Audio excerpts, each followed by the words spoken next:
오늘은 최근 투자 이슈가 있었던 사업 아이템 3가지를 살펴보도록 하겠습니다.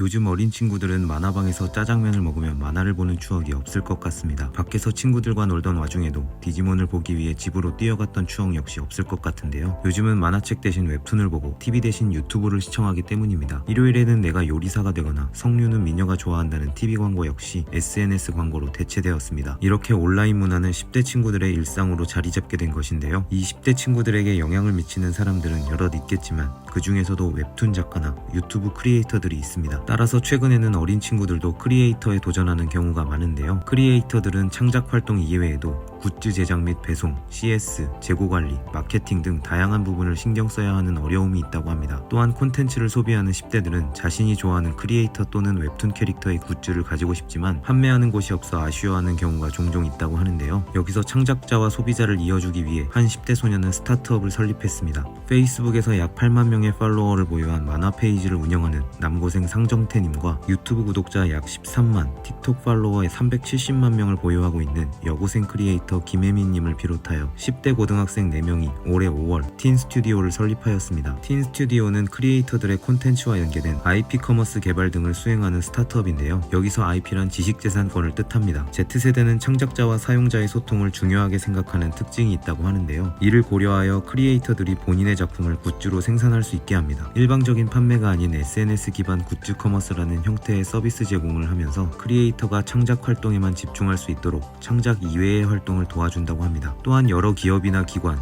인플루언서와 협력도 지원한다고 하네요. 이들의 청소년 창업 스토리는 최근 EBS 원TV, 미래교육 플러스에 소개되기도 했습니다. 틴스튜디오의 상정태 대표는 2022년 상반기 서비스 출시를 앞두고 Z세대의 창업 및 활동 진입 장벽이 낮아질 것으로 기대하며 그들이 더욱더 자유롭게 자신의 재능과 꿈을 펼칠 수 있는 공간을 조성하고 싶다라는 포부를 밝혔는데요. 이와 같은 당찬 포부를 기특하게 여긴 네이버 오지큐마켓의 신철호 대표와 퀴클롭스의 김보람 대표로부터 1억 원 규모의 시드 투자 유치에 성공했다고 합니다.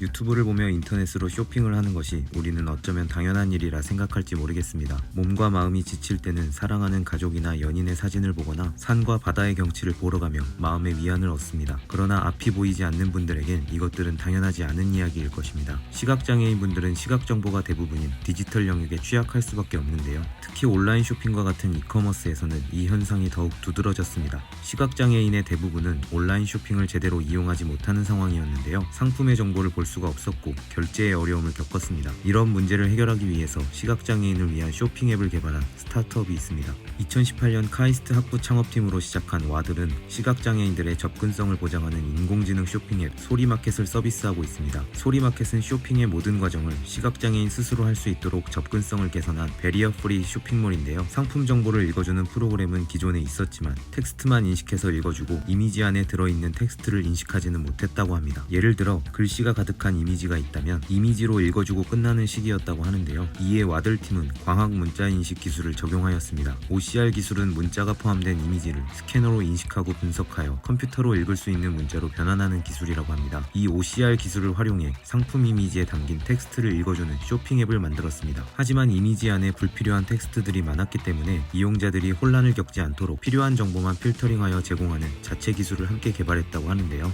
결제 단계의 접근성 또한 개선했다고 합니다. 랜덤 키패드와 같이 시각장애인들이 이용하기 어려운 결제 과정을 없애고 보안성은 살리면서도 음성 지원은 가능하도록 시스템을 보완했습니다. 2019년 시각장애인 80여 명을 대상으로 진행한 소리마켓 앱 베타 테스트에서는 이전에는 스스로 온라인 쇼핑을 하지 못했던 시각장애인의 81.8%가 혼자서 상품을 주문할 수 있게 되었습니다. 이와 같은 업적으로 와들은 최근 본 엔젤스 벤처 파트너스로부터 4억 원 규모의 프리시리즈 A 투자를 유치해냈습니다.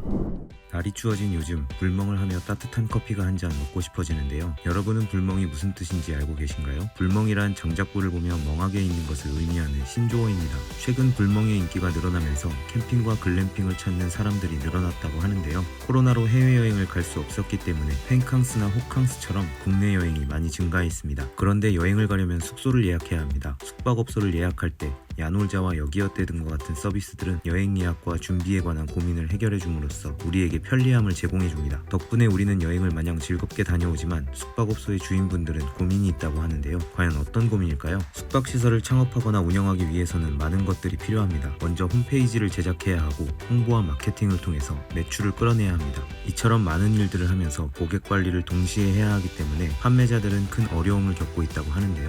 여기서 수요자가 아닌 공급자들을 위한 서비스를 기획한 한 스타트업이 있습니다. 2016년 오연석 대표는 어려움을 가지고 있는 숙박업주들이 가장 먼저 문을 두드릴 수 있는 곳이 되는 것을 목표로 티포트를 설립하였고 2020년에는 온다 서비스를 론칭하며 사명을 변경하였습니다. 온다에서는 숙박업 통합 서비스로 다양한 시스템을 지원하고 있는데요. 판매 사이트와 홈페이지 예약을 한 곳에서 편리하게 관리할 수 있는 통합 예약 관리 시스템과 네이버, 야놀자, 여기어때, 11번가 등 30여 개의 다양한 채널의 판매 대행 서비스 온다 GDS를 통해 객실 상품을 동시에 판매할 수 있다고 합니다. 별도의 관리가 필요 없는 실시간 예약창 기능을 제공하여 판매 사이트와 실시간 동기화부터 예약 조회를 한 곳에서 볼 수 있도록 도와주고 있으며 해외 고객을 주로 유치하는 분들에게 도움을 주는 채널 매니저 기능과 신용카드 현장 결제에 대비하고 노쇼를 방지할 수 있는 온다페이 기능을 갖추고 있다고 하네요. 숙박업주들이 운영에만 집중할 수 있도록 도움을 주고 있는 온다는 KB 인베스트먼트, 캡스톤 파트너스 등이 참여한 95억 원 규모의 프리시리즈 B 투자를 유치해냈습니다.